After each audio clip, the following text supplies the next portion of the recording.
الصلاة والسلام على سيد الأنبياء والمرسلين العبد المؤيد رسولنا المسدد المصطفى الأمجد الحبيب الأحمد النبي الأمي المكي المدني السراج المنير الكوكب الدري صاحب الوقار والسكينة المدفون بأرض مدينة سيدنا ونبينا وشفيع ذنوبنا وطبيب قلوبنا وحبيب نفوسنا ومولانا أبي القاسم محمد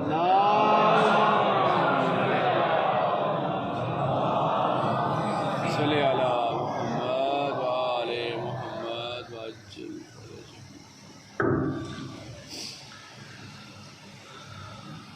جو موضوع آپ کی خدمت میں پیش کرنے کی کوشش کر رہا ہوں وہ تفسیر عاشورہ. جس طرح سے قرآن حکیم کی تفسیر ناگزیر ہے، اسی طرح سے تاریخ انسانی کی محیر العقول اور اعجاب انگیز اس واقعے جس کا نام عاشورہ ہے، اس واقعے عاشورہ کی تفسیر ناگزیر ہے. اور روح عاشورہ خود نظام اس میں ولایت ہے کہ جسے سرکار سید الشہداء نے مسلسل بیان کیا، آغاز میں بھی انجام میں بھی. اور نظام اس میں ولایت کی برجستہ ترین ہستی جو خود محور ولایت ہے. آپ کے پاکستان اور ہندوستان میں جتنے بھی تصوف کے سلسلے سوائے نقش بندی حضرات کی کہ وہ خلیفہ اول پہ جا کے منتہی ہوتے ہیں، اس کے علاوہ اہل تسنن، اہل تشیع، جو بھی تصوف کے سلسلے ہیں، سارے کے سارے امیر المومنین علی بن ابی طالب علیہ السلام پہ جا کے منتہی ہوتے ہیں.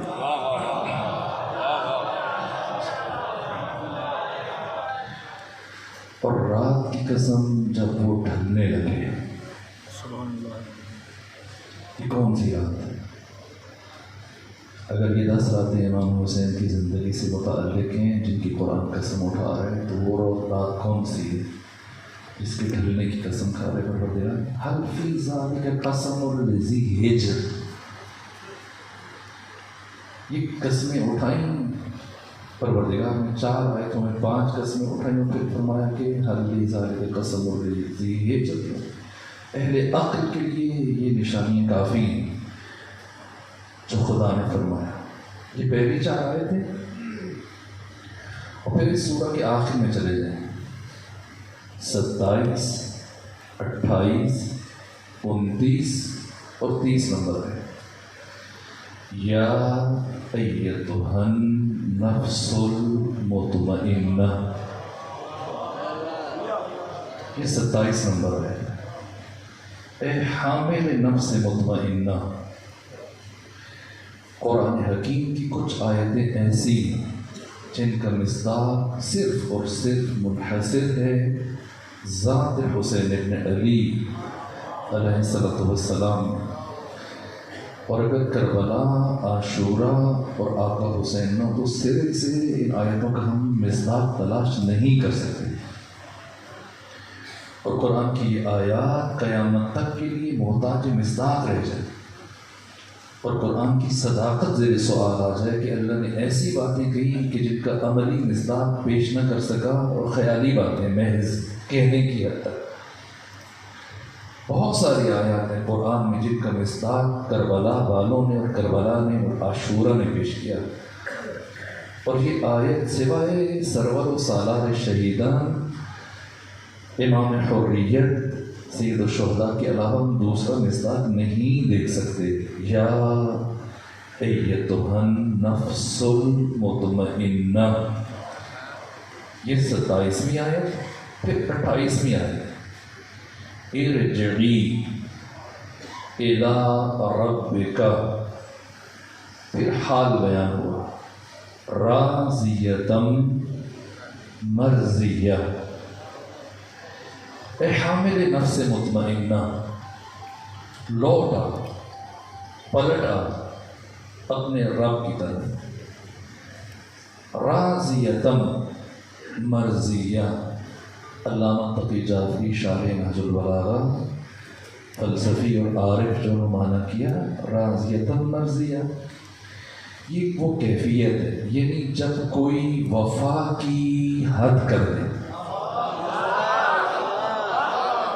راضیۃ مرضیہ، لوٹا اس حالت میں کہ تو نے بھی وفا کی حد کر دی، میں نے بھی وفا کی حد کر دی۔ یہ وفا یہ طرفہ نہیں ہے، عارف بزرگوار انہوں نے فرمایا یہ طرفینی عمل ہے۔ عشق اس کائنات میں یا حسین نے کیا ہے یا پھر خدا نے کیا ہے۔ حسین علیہ السلام نے اللہ سے عشق کیا اور اللہ نے حسین ابن علی سے عشق کیا۔ نہ عشق اس سے ہٹ کے لائق کے تصور نہیں۔ عشق کی بارز ترین مثال خود کربلا اور روز عاشور۔ آخر راز و رمز کیا ہے؟ پروردگار عرش کو جب اپنی طرف منسوب کر رہا ہے اسے معلّہ قرار دے رہا ہے، مگر کیا ہم نے کربلا کو معلّہ کا؟ نہ، خود خدا نے ایک طرف عرش کو معلّہ قرار دیا، ایک طرف کربلا کو معلّہ قرار دیا۔ کیوں معلّہ قرار دیا؟ یہ عجیب ہے، یہ روایات معتبر کتابوں موجود ہیں۔ امام صادق علیہ السلام کے پاس ایک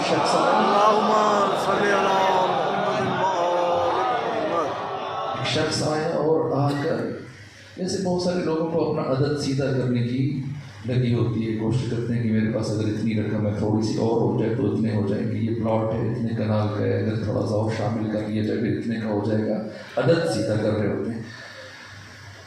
وہ اسی فکر میں تھا، امام کے پاس آیا کہ فرزند رسول، آپ رسول اللہ کے فرزند ہیں، امام ہیں، دعا کریں میرے حق میں۔ اچھا بتاؤ کیا دعا کروں؟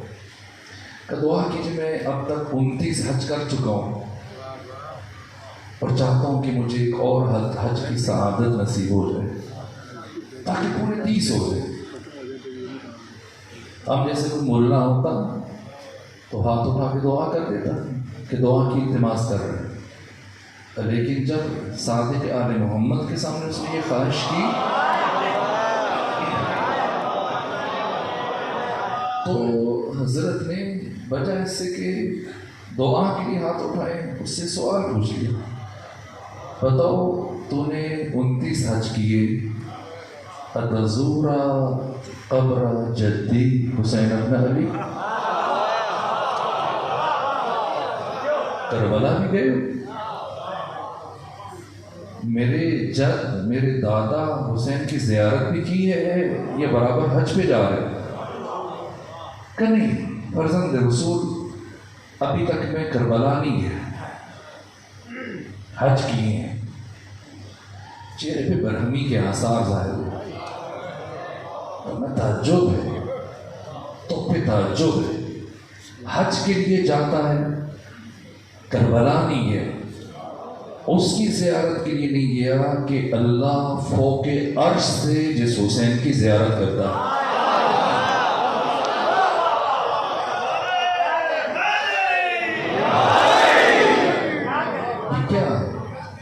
ایک حسین کا عشق ہے، روز عاشور جو عشق کی انتہا ہے، عشق کی تجلی محض ہے، اور پھر اب قیامت تک و بعد از قیامت یہ خدا کا عشق حسین سے اس درجہ، یہ عشق خدا کا مظہر ہے۔ یہ آنسو اگر آپ کے وجود کے اندر ہو تو اس کی کچھ ارزش ہے، جب بہہ جائے تو کیا قیمت ہے؟ کوئی قیمت نہیں ہے، آنسو کی کوئی قیمت نہیں، خاک کی کیا قیمت ہے، مٹی کی۔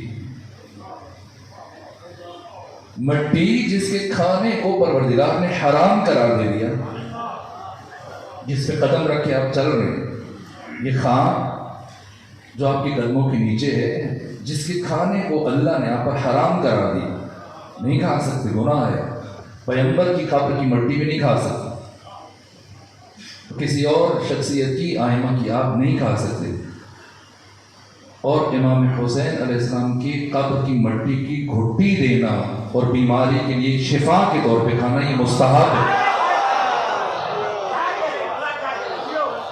آخر کیا راز ہے یہ حقیر شے جسے پاؤں کے نیچے رون رہے،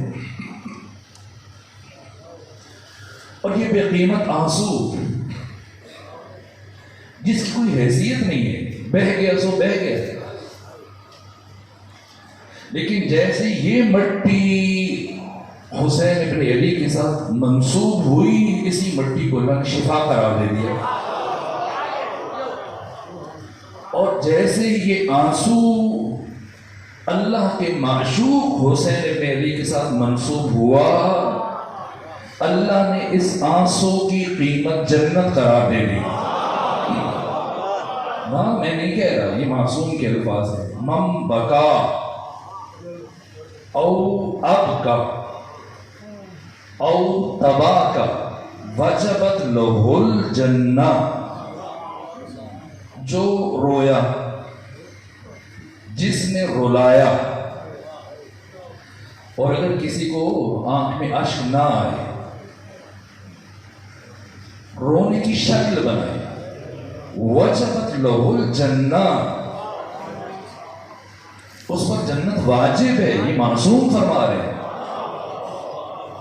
یہ بات خود عقلاء کو بھی سمجھ میں نہیں آتی ہے، یہ کیسے ہے بھائی؟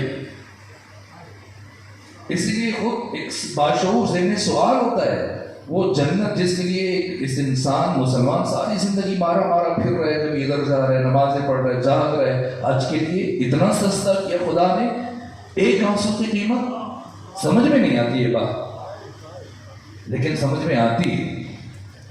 علامہ حلی نے جب یہ حدیث پڑھی، چھان پھٹک کی تتق و تفحص کی اتنی روایت میں تو کوئی خدشہ نہیں ہے، سند میں تو کوئی خدشہ نہیں ہے، روایت ضعیف تو نہیں ہے، دیکھا جن روات اور محدثین نے نقل کیا سب معتبر ہے، انکار کی گنجائش نہیں، لیکن بات سمجھ میں نہیں آ رہی، یہاں تک کہ انہوں نے عمل کیا اور پھر خواب میں ان کی رہنمائی کی گئی، اور امام وقت نے رہنمائی کی، اور آ کر ایک سائل کے طور پہ پوچھا کہ حلی بتاؤ، ایک بڑھیا تھی اور اس کی تمام اوقات بسر ہوتی تھی ایک بکری کے دودھ پر، ایک بکری پال رکھی تھی، اور اس کے ہاں 2 افراد یا ایک فرد مہمان گئے، اور اس کے پاس اور کچھ نہیں تھا، پہلے تو کچھ تھا کھلایا پلایا، اور انہوں نے مزید بھوک کا جب اظہار کیا کہ میرے پاس تو یہ بکری، اسی کو ذبح کر کے کھلا دیا، اور پھر اس فرد نے کہا جو بادشاہ تھا، سردار تھا، کہا پوریا کبھی میرے پاس آنا، اگر آؤ فلاں شہر تو مجھ سے ملنا، وہ بڑھیا گئی، تو اب اس سردار نے یا بادشاہ نے اپنے مشیر یا کسی وزیر سے پوچھا بتاؤ اس کی قیمت کیا ہے، میں اسے کیا سلا دوں اس کے عمل میں،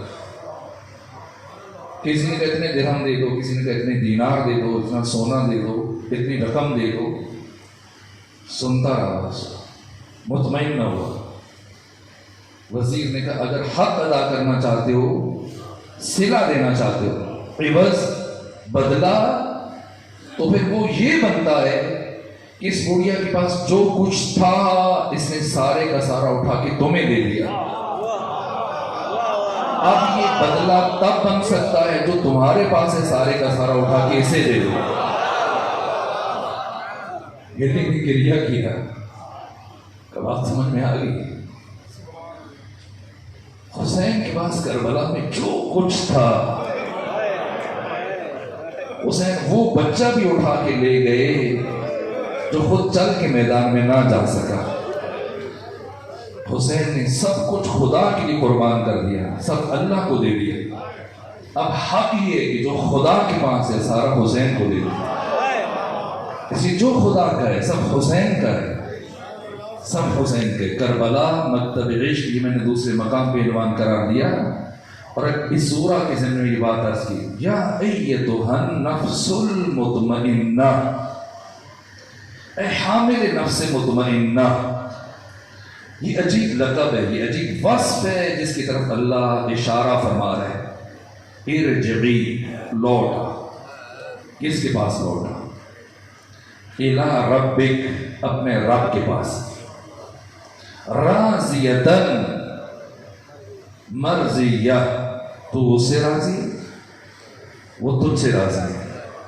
تو نے بھی وفا کی حد کر دی، وہ بھی وفا کی حد کر دے گا. فادخلی فی عبادی، آؤ اب میرے بندوں میں شامل ہو جاؤ. یہ کون سے عباد ہیں؟ یہ تشہد میں کس کی گواہی دیتے ہیں؟ پیغمبر کی رسالت کی. تو کہیں اشہد ان محمدن رسول اللہ، لیکن کیا گواہی دیتے ہیں؟ عبدہ و رسولو. پہلے ابدیت کی گواہی دیتے ہیں، پھر رسالت کی. رسالت عبودیت کے بغیر سرے سے لائق تصور نہیں ہے. عبودیت بالا ترین درجہ ہے پروردگار کے یہاں، لیکن فرق عبد ہونا اور ہے. اقبال نے بھی کہا عبد دیگر عبدہ شیء دیگر. عبد اور ہے، عبدہ اور ہے. ان سراپا انتظار ان منتظر. عبد خود سراپا انتظار ہے، کوئی دور پہ جا کے انتظار کرتا ہے. عبدہ وہ ہے جس کا عرش پر انتظار کیا جاتا ہے. عبدہ. اور خدا فرما رہے حسین سے، آؤ میرے بندوں میں داخل ہو جاؤ. جہاں پہلے محمد مصطفیٰ ہیں، جہاں علی ہیں، جہاں فاطمہ، جہاں حسن، اب آپ بھی آ جائیے، آپ کا انتظار ہے. وادخلی جنتی. میرے عزیزو، اب وقت بہت تیزی سے گزر رہا ہے. ظاہر ہے کہ آپ جلوسوں میں مصروف ہیں، اور کل کی شب عاشور ہے. جو ہم نے پڑھنا تھا اب تک توفیق ہوئی وہ پڑھ دی ہے، اور پھر اگر کبھی توفیق ہوگی تو پڑھیں گے. یہ پہلو سارے دشنا رہ گئے. خود میں نے خطبہ منع سے متعلق خطبہ منع کی جو چند جملے 2 سے 3 عرض کی، وہ دشنا ہے. بہت سارے مومنین نے خواہش کی کاش یہ مکمل ہو جاتا. نہ چلے اگر کسی موضوع کا تعارف ہو جائے اور ذہن سوچنا شروع ہو جائے، یہ بھی بہت بڑی بات ہے. لیکن چونکہ اب آخری شب ہے، وقت آدھا گھنٹہ، آدھی 7 بجے، تو کل کی شب پیمان ہے، شب بیعت ہے. کل شاید زیادہ سننے سنانے کی رات نہیں ہے. کل کسی کعبہ عشق اور کعبہ شوق میں ایک مومن اپنے آقا و مولا سے قریب ہونے کی کوشش کرے گا، حضرت کے ہاتھوں پہ بیعت کرے گا. یہ سلسلہ، یہ شب عاشور، یہ شب، یہ قیامت تک ایک تسلسل ہے کربلا کا. اس لیے جب کل کے لیے آمادہ ہونا ہے تو میں آقا سے متعلق 2 سے 3 باتیں عرض کر دیتا ہوں، ابھی جتنا وقت بچا ہے، اور باقی باتیں پھر کبھی کریں گے. اور پھر 2 سے 3 باتیں کوشش کروں گا اگر کل توفیق ہوگی آپ کی خدمت میں تو کل انجام دے دیں گے. موضوعات کے جو باقی دشنا پہلو ہیں، جیسے آپ کہیں گے آخری 2 دنوں میں 11 اور 12 محرم مغرب سے پہلے، وہ بیان کر دیے جائیں گے. آئیے بس میں ایک سوال اور اپنے بچوں اور جوانوں کے لیے کروں. بحثیت طالب علم میری ذمہ داری ہے. اب جب کہ گفتگو اپنے آخری مراحل میں داخل ہو رہی ہے، میں ایک سوال کروں گا آپ سے. حضرت نے کیوں قیام فرمایا؟ کیوں چلے مدینہ سے؟ کیوں مدینہ چھوڑا؟ دوسرا سوال پوچھتا ہوں، جہاں ہمارے دلوں میں عشق حسین ہے یا محبت حسین ہے، وہاں حسین کے دشمن سے دشمنی بھی ہے. ایمان اس وقت تک مکمل نہیں ہوتا. صرف محبت کافی نہیں، صرف اللہ کی وحدانیت کا اقرار کافی نہیں. اگر اللہ کی وحدانیت کا اقرار کافی ہوتا، خدا کو ایک ماننا کافی ہوتا، تو کلمہ یوں ہوتا، اللہ واحد، بات ختم. لیکن اللہ واحد کہنا یہ توحید نہیں. اللہ کی الوہیت کے اقرار سے پہلے بات لا سے شروع، لا الہ، یہ اہم ہے. پہلے سب کی نفی کرو، کوئی معبود نہیں، پھر کہو الا اللہ، صرف خدا ہے. اسی طرح سے حسین سے دوستی کا تقاضا یہ کہ جو حسین کا دشمن ہے اب ہمارا دشمن ہے، اور زیارت عاشورہ خود نصاب ہے اس حقیقت کا۔ ہم ہر امام حسین کے دشمن پر، بالخصوص وہ دشمن جس کا تعلق بنو امیہ سے، جو آپ کے مقابلے میں آیا، اگرچہ شام میں بیٹھا ہوا تھا لیکن مقابلہ عمر بن سعد اور امام حسین کے درمیان نہیں تھا، مقابلہ امام حسین اور یزید پلید کے درمیان تھا۔ امام حسین یزید کو جو دشمن سمجھتے تھے، کیوں دشمن سمجھتے تھے؟ ہم جو یزید سے دشمنی رکھتے ہیں، دل میں بغض رکھتے ہیں، کیوں رکھتے ہیں؟ ہم یزید سے اس لیے دشمنی رکھتے ہیں کہ وہ آقا حسین کا دشمن تھا، لیکن امام حسین کیوں دشمن تھے؟ ہم اس لیے یزید کے دشمن ہیں کہ حسین یزید کے دشمن ہیں، لیکن امام حسین نے تو کربلا سے پہلے یزید سے دشمنی کی اور نفرت کی۔ ہم کربلا کے بعد یزید سے نفرت کرنا شروع ہوئے، جو بھی حسین کے پیروکار ہیں ان 1400 سالوں میں، لیکن امام حسین تو یزید سے اس سے پہلے ایک مرتبہ یزید نے خواہش کی، حسین بیٹھے میرے ساتھ کچھ کھانا کھائیں۔ حضرت نے فرمایا معاذ اللہ کہ میں تجھ جیسے کے ساتھ بیٹھ کے کھانا کھاؤں، یہ نفرت کا اظہار تھا۔ جب حج کے موقع پر اکٹھے تھے، یہ شہادت سے پہلے، کربلا سے پہلے، فرد یزید اور بات ہے، کردار یزید سے نفرت ہے امام حسین کو۔ تو یزید میں وہ کیا بات ہے جس کی وجہ سے امام حسین کو یزید سے نفرت ہے؟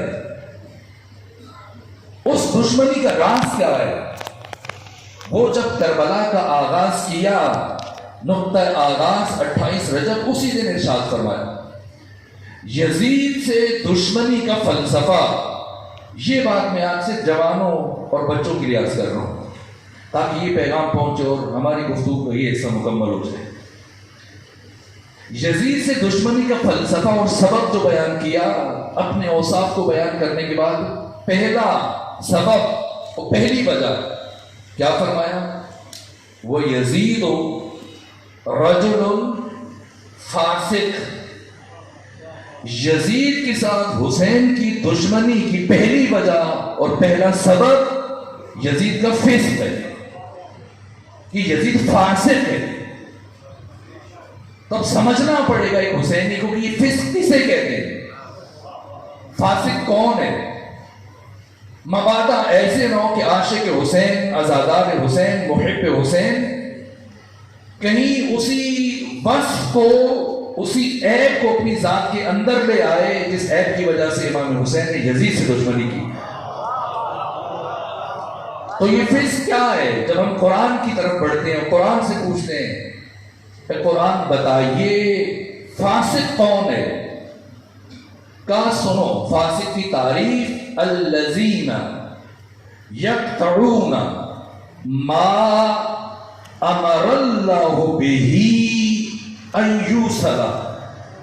یہ قانون بیان کیا، قاعدہ، جزئی بات نہیں کی، اصول اور ضابطہ دیا اللہ نے۔ الذین، وہ لوگ، یقطعون، جو کاٹتے ہیں، قطع کرتے ہیں، کسے؟ ما امر اللہ ہو، جن کا اللہ نے حکم دیا ہے، ان یوصلا، کہ تم انہیں ملا کے رکھو۔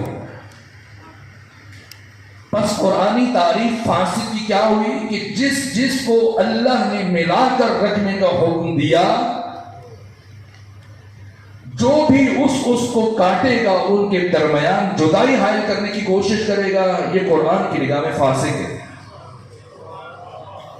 اب کون کون سے تعلق ہیں جو خدا کی نگاہ میں مطلوب ہیں اور اللہ ان سے اتصال اور وصال چاہتا ہے اور ملا ہوا دیکھنا چاہتا ہے؟ سب سے پہلے عبد اور معبود کا تعلق، بندے اور اللہ کا تعلق۔ حق تعالیٰ اس تعلق کو مضبوط دیکھنا چاہتا ہے، اور جو بھی اس تعلق پر اثر انداز ہونے کی کوشش کرے، اللہ اور بندے کے تعلق پر کینچی چلانے کی کوشش کرے، اسے کمزور کرنے کی کوشش کرے، قرآن کی نگاہ میں فاسق ہے، یعنی یزیدی۔ فرد یزید سے نفرت کی بات نہیں ہو رہی ہے، کردار یزید سے نفرت کی بات ہو رہی ہے۔ اور ہم بھی اپنی مجلسوں میں یزید مرد آباد نہیں کہتے، یزیدیت مرد آباد کہتے ہیں۔ ہم یزید کے کردار پہ لعنت کرتے ہیں۔ اور اساس جو پہلی بات امام نے اس کی تعارف میں کہی، یہ فاسق ہے۔ فاسق ہر وہ شے جس کے ملانے کا اللہ نے حکم دیا، کس کس کو؟ سب سے پہلے عبد و معبود کا رشتہ، اللہ اور بندے کا رشتہ، پھر امام اور امت۔ اگر کوئی اس تعلق کے اوپر اثر انداز ہونے کی کوشش کرے، وہ بھی قرآن کی نگاہ میں فاسق ہے۔ اس کے بعد قرآن اور مسلمان، اللہ نے جو کتاب انسانوں کے لیے اتاری، اگر کوئی کسی بھی وجہ سے، یہ میں اشارے کر رہا ہوں، باشعور انسان حقیقتوں کو درک کر سکتے ہیں، وہ بھی قرآن حکیم کی نگاہ میں فاسق ہے، جو اس تعلق پر اثر انداز ہو یا اس کو کمزور کرنے کی کوشش کرے۔ اس کے بعد تمام انسانی رشتے، سب سے پہلے اولاد اور والدین۔ کوئی بھی شخص اگر اس رشتے پر اثر انداز ہونے کی کوشش کرے، اگر اولاد اور والدین کے بیچ رخنہ اندازی کرے، کوئی ایسا کام کرے، کوئی ایسی بات کرے کہ ان کا رشتہ کمزور ہو جائے، اس کی نمازیں اس کی منہ پہ ماری جائیں گی، کہ قرآن کی نگاہ میں فاسق ہے، اس کا کوئی عمل قبول نہیں۔ اس طرح سے دوسرا تعلق جو قرآن نے بیان کیا وہ زوج اور زوجہ کا۔ اس تعلق کو ہماری سوسائٹی میں، ہمارے معاشرے میں وہ مقام اور اہمیت نہیں دی گئی جو قرآن نے بیان کیا۔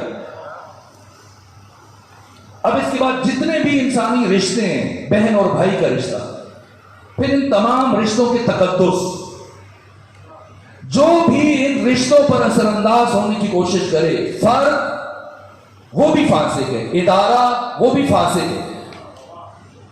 اگر آج کل میڈیا اور ذرائع ابلاغ اور ٹی وی چینلز اور یہ سوشل میڈیا اور پرنٹ میڈیا یہ ان رشتوں کے اوپر اثر انداز ہونے کی کوشش کریں، قرآن حکیم انہیں بھی فاسق کہہ رہا ہے، یہ یزیدیت ہے۔ اور جو بھی حسینی ہے، حسین ابن علی کا محب، آپ کا شیعہ، آپ کا عزادار، آپ کا عاشق، آپ کا چاہنے والا، کربلائی، حسینی، اب اس کی ذمہ داری شروع ہو جاتی ہے۔ اگر اس نے کل کی رات میں حسین ابن علی کی ہاتھ پر ہاتھ رکھ کر حبیب ابن مظاہر کی طرح، مسلم ابن اوسجہ کی جگہ، زہیر ابن کین کی طرح، عابس ابن شبیب شاکری کی طرح، حر ابن یزید الریاحی کی طرح، سعید بن عبداللہ حنفی کی طرح، قیس ابن مصہر سیداوی کی طرح، ایک شخصیت ابو ثمامہ ساعدی کی طرح سے حضرت کو لبیک کہنا ہے تو پہلے یزید کو پہچان لے، یزید کا انکار کرے گا تب حسینیت کی اقرار کا سفر شروع ہوگا۔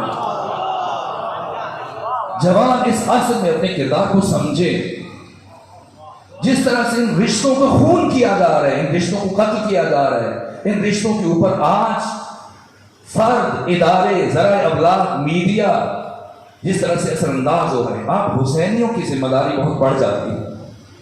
اور سب سے پہلے اللہ کا تعلق، جو چیزیں انسان کو اللہ سے دور کر دیتی ہیں اور انسان کو کہیں کا نہیں چھوڑتی ہیں، روح سیاہ کر دیتی ہیں، وہ خدا سے دوری ہے۔ قرآن فرماتا ہے وَلَا تَكُونُوا كَالَّذِينَ نَسُوا اللَّهَ فَقَدْ أَنسَاهُمْ أَنفُسَهُمْ۔ آپ نے دیکھا ہوگا اپنی زندگی بہت سارے لوگ بڑے پڑھے لکھے ہیں، شاید پی ایچ ڈی ڈاکٹر ہوں، مختلف فنون میں ڈاکٹریٹ کی ہو، ماہر ہوں، شاید کتابیں بھی لکھی ہوں، بہت سمجھدار ہوں، لیکن آپ کو ان کی زندگی میں ایک جنون نظر آئے گا، ایک پاگل پن کی کیفیت نظر آئے گی۔ آپ محسوس کریں گے کہ اس فرد کو خود اپنے اوپر بھی کنٹرول نہیں ہے، آپ اس کی باتیں سنیں گے، آپ اس کو الجھا ہوا دیکھیں گے، اس کی زندگی میں نظم نہیں ہے، الجھاؤ ہے، پریشانی ہے، لوگوں کے ساتھ الجھا ہوا ہے، تعلقات میں الجھا ہوا ہے، رشتوں میں الجھا ہوا ہے۔ راز کیا ہے؟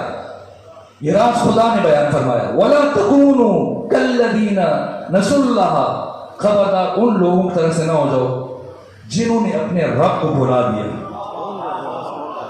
اگر کوئی اپنے رب کو بھلا دے پھر رب کیا کرتا ہے؟ وَلَا تَكُونُوا كَالَّذِينَ نَسُوا اللَّهَ، ان لوگوں کی طرح سے نہ ہو جاؤ جنہوں نے اپنے اللہ کو بلا دیا. فقط انساہم انفسہم، جب کوئی اپنے رب کو بلاتا ہے تو رب ان کو ان کا اپنا آپ بلا دیتا ہے.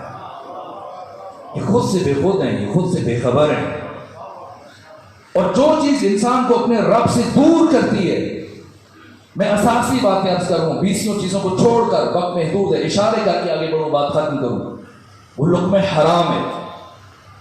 اور روز عاشور امام حسین نے دشمن کے لشکر کو یہی پیغام دیا، قد ملئت بطونکم من الحرام. اس لیے تم پر حسین کا کلام آج اثر نہیں کر رہا کہ تمہارے شکموں میں لقمہ حرام داخل ہو چکا ہے.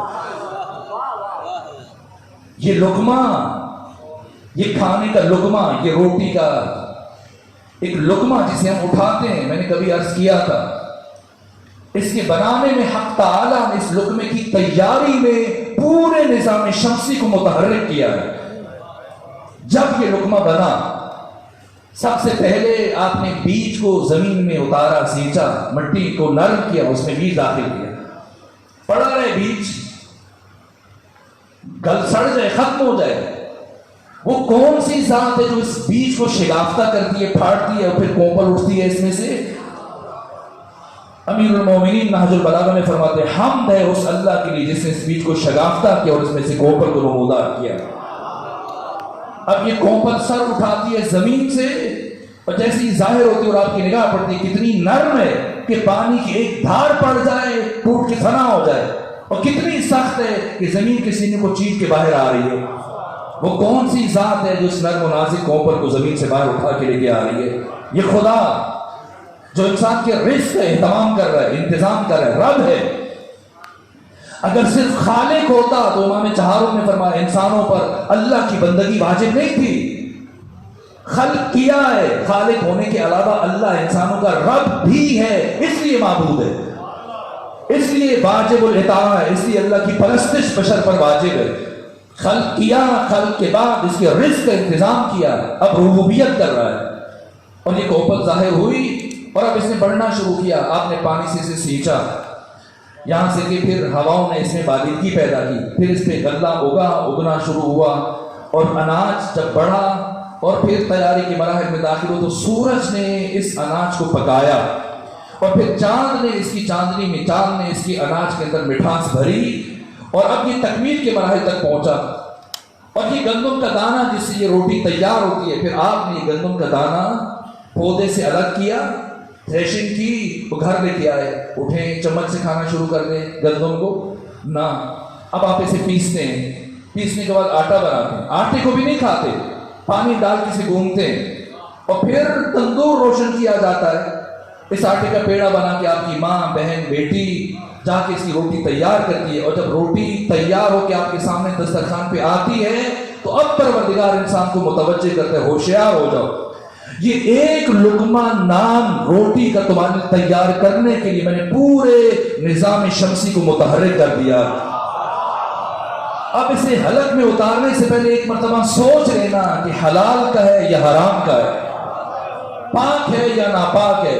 یہ اتنی بڑی حقیقت ہے جوانوں کہ روز عاشور سید الشہداء ان آخری لمحات میں یہ پیغام دے کے جا رہے ہیں، اے میرے شیعہ، اے میرے عاشق، اے میرے محب، اے میرے عزادار، اے حسینی، بھوکے مر جانا، گھاس کھا لینا، لیکن کبھی زندگی میں لقمہ حرام نہ کھانا.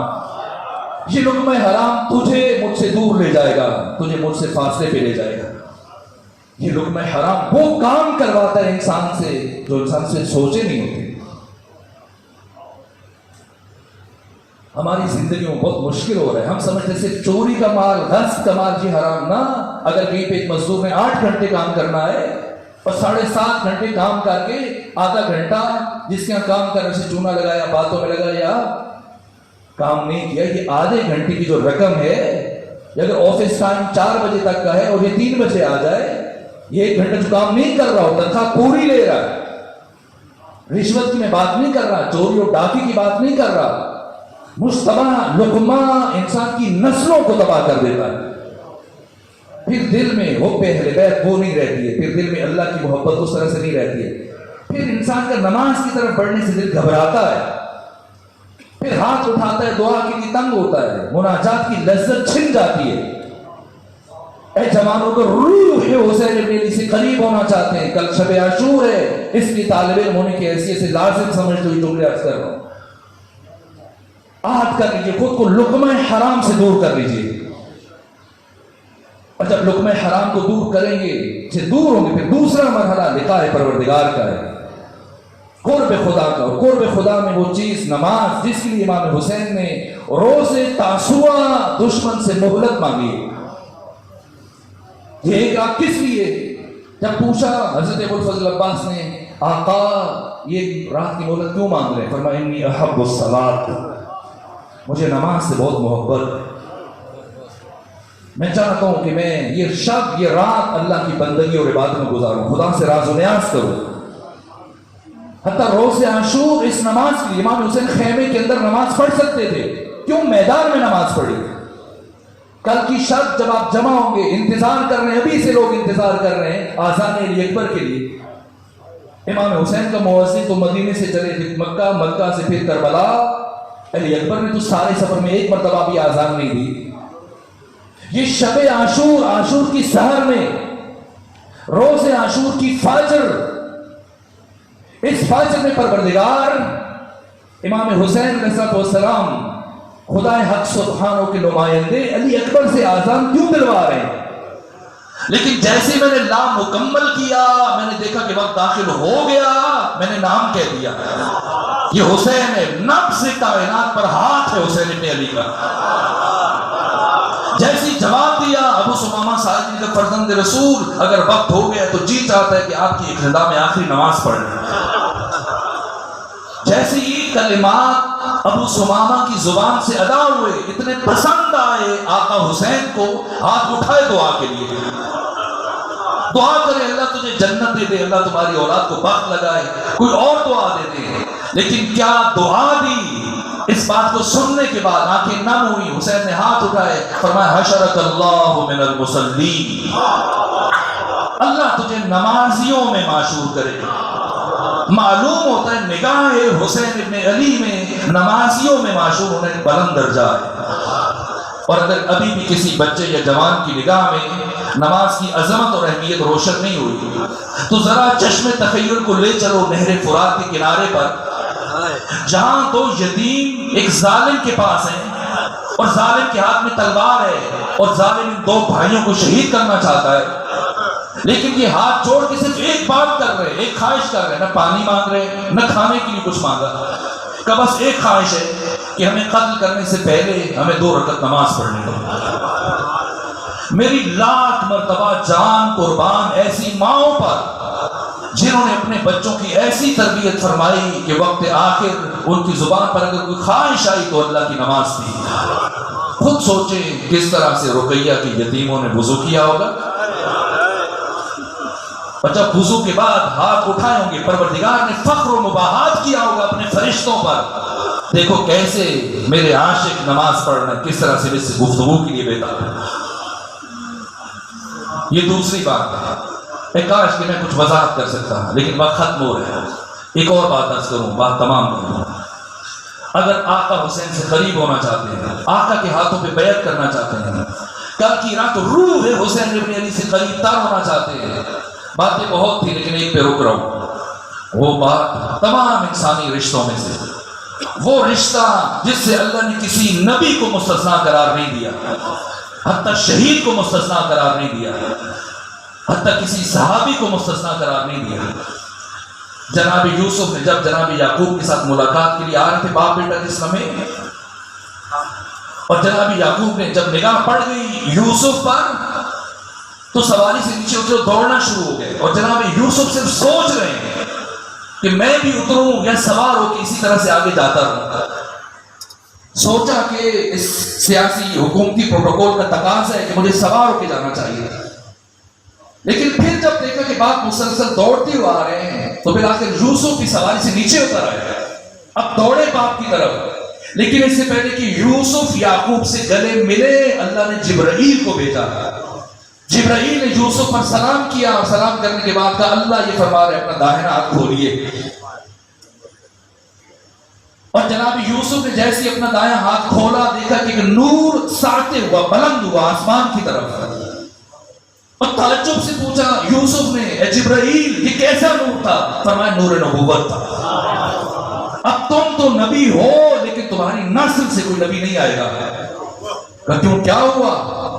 کہا اس لیے کہ تو نے اپنے بابا یعقوب کے احترام میں اترنے میں تاخیر کی، باپ پہلے اترا ہے تو بعد میں اترا ہے، اور اللہ کی بارگاہ میں یہ تاخیر گوارا نہیں ہے۔ نہ کوئی نبی مستثنا ہے، نہ کوئی شہید مستثنا ہے۔ جوانوں سنو، ایک صحابی گیا ختم مرتبت کی بارگاہ میں، کہا یا رسول اللہ بتائیے میرا شہید بھائی اس وقت جنت میں کس حال میں ہے، کیسی کیفیت میں ہوگا، مجھے بتائیے۔ وہ کون سی جنت، کون سی جنت؟ کہا مگر میرا بھائی شہید نہیں ہے۔ ہاں شہید ہے۔ کہا آپ نے نہیں فرمایا کہ شہید جنت میں جاتا ہے؟ آقا نے فرمایا ہاں میں نے کہا تھا۔ تو پھر کیوں میرا بھائی جنت میں نہیں؟ کہا تمہارا بھائی شہید تھا لیکن اپنے والدین کا نافرمان بردار تھا، اور اللہ نے جنت کو والدین کے نافرمان بردار پر حرام کرا دیا۔ کوئی صحابی مستثنا نہیں ہے۔ یہاں تک کہ امام سجاد کی جملہ ایسی بات ختم کرتا ہوں، آقا نے یہ فرمایا کہ جو شخص اپنے والدین کا نافرمان بردار ہے، جاؤ اسے علی زین العابدین کو یہ پیغام پہنچاؤ، تو جتنی نمازیں پڑھ سکتا ہے پڑھ، اور جتنی دعائیں مانگ سکتا ہے مانگ لے، اللہ کی بارگاہ میں نہ تمہاری کوئی نماز قبول ہوگی نہ تمہاری کسی دعا کو مستجاب کیا جائے گا، ورنہ ہم قیامت کے دن اس کی شفاعت کریں گے۔ اگر آقا حسین کی شفاعت چاہیے، اگر کسی کے والدین دنیا سے جا چکے ہیں قبر پہ جائے، ان کے حقوق کو ادا کرے، ان کی روحوں کو خود سے راضی کرے، یہ پیغام عاشورہ ہے۔ ایک جملہ عرض کروں بات ختم کروں۔ شیخ مشکور روایت کرتے ہیں، کہا کہ میں حرم امام حسین میں بیٹھ کر اپنے شاگردوں کو احکام پڑھاتا تھا، درس دیتا تھا، اور میں نے رات خواب میں دیکھا کہ ایک جوان آتا ہے، زری امام حسین میں کھڑے ہو کے سلام کرتا ہے، حضرت کی زری سے اس کے سلام کا جواب آتا ہے۔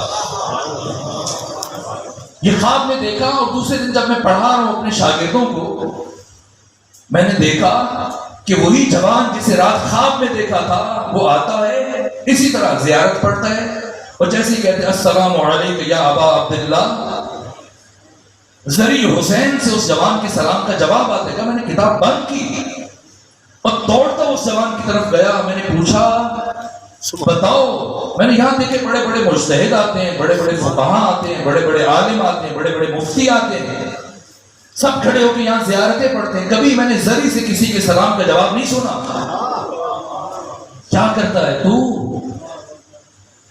کہ تجھے آقا نے سلام کا جواب دیا؟ اے جوانوں سنو، کہا کہ میں کربلا کے اطراف میں ایک دیہات ہے وہاں کا رہنے والا، اور ہمارا یہ دستور تھا کہ ہم ہر شب جمعہ آقا کی زیارت کے لیے آتے تھے۔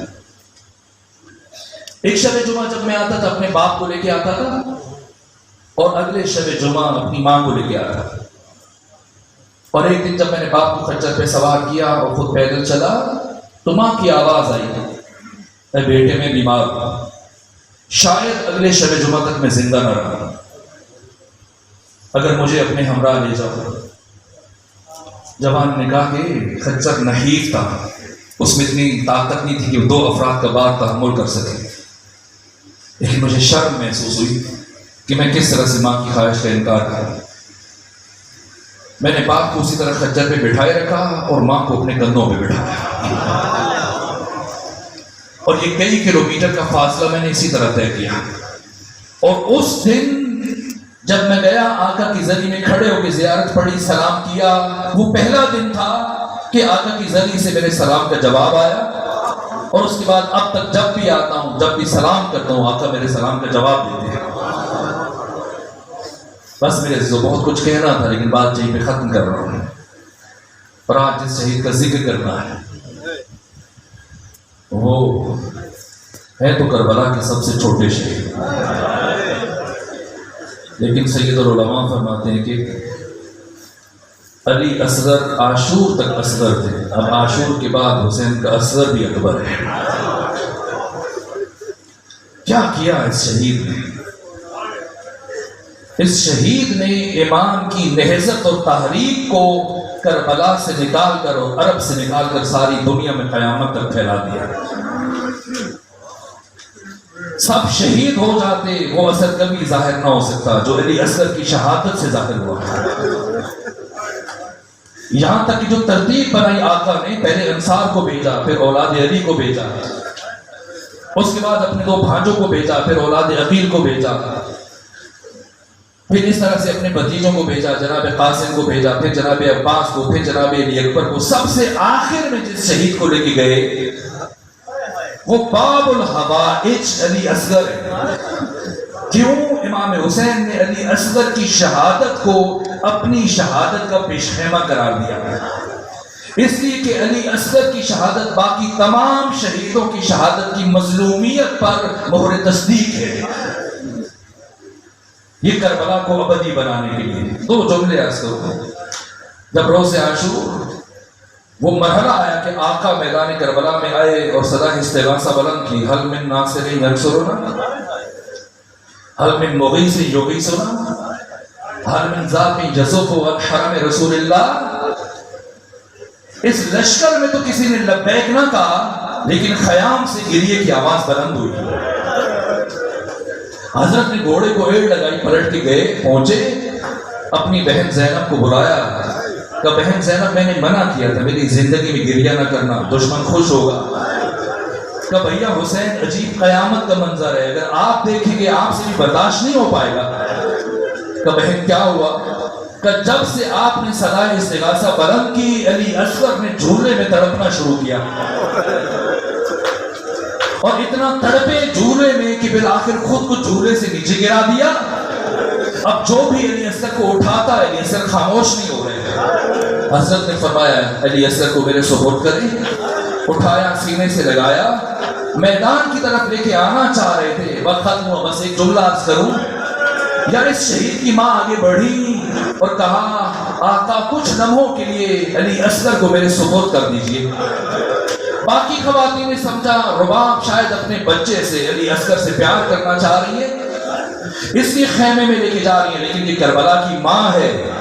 علی اصغر کو لے کے گئی اس خیمے میں جہاں بی بی کا قیام تھا، اور پھر جناب علی اصغر کا پہلے مرحلے میں لباس تبدیل کیا۔ یہ پانی پلانے کے لیے بھیجا جا رہا ہے تو لباس کیوں تبدیل کیا جا رہا ہے؟ پہلے لباس تبدیل کیا، پھر ایک رومال اٹھایا اور کمر میں اس طرح سے باندھا جیسے کسی سپاہی کو تیار کیا جاتا ہے، اور پھر آستینوں کو الٹ دیا جیسے کوئی سپاہی میدان جنگ کی طرف جاتا ہے، پھر آنکھوں میں سرما لگایا، اور اس کے بعد ہاتھوں پہ اٹھا کے کچھ وصیتیں کی۔ یہ کربلا کی ماں ہے جس پر بشر کو ناز ہے۔ ایک مرتبہ علی اصغر کو ہاتھوں پہ اٹھایا، اور ہاتھوں پہ اٹھانے کے بعد فرمایا علی اصغر میں نے سن رکھا ہے کہ آج کے دن آپ کو تیر لگے گا، اے علی اصغر جب آپ کو تیر لگے ہو سکے تو رونا نہیں، اس لیے کہ آپ کے بابا حسین صبح سے لاشیں اٹھا اٹھا کے تھک چکے ہیں، اگر روئیں گے تو بابا کے دل کو تکلیف پہنچے گی۔ اے علی اصغر ہو سکے تو تیر کھا کے مسکرا دینا۔ اور علی اصغر اب جب آپ شہید ہوں گے تو دنیا سے جانے کے بعد حوض کوثر پر آپ کے دادا علی، دادی فاطمہ ہاتھوں میں کوثر کا جام لیے آپ کا انتظار کر رہے ہوں گے، اور جب وہ آپ کو کوثر کا جام پیش کریں تو علی اصغر خبردار اس جام کوثر کو ہاتھ نہ لگانا، اس لیے کہ آپ کے بابا حسین آپ سے زیادہ پیاسے ہیں۔ اے علی اصغر اپنے بابا حسین کا انتظار کرنا، اور اگر دادی فاطمہ پوچھ رہے علی اصغر آپ کا چہرہ دھلا ہوا کیوں نہیں ہے، ماں نے آپ کا چہرہ دھلا کے کیوں نہیں بھیجا، تو بتانا دادی کو کہ اے دادی پانی پینے کے لیے بھی موجود نہیں تھا، ورنہ میری ماں میرا چہرہ دھلا کے بھیجتی۔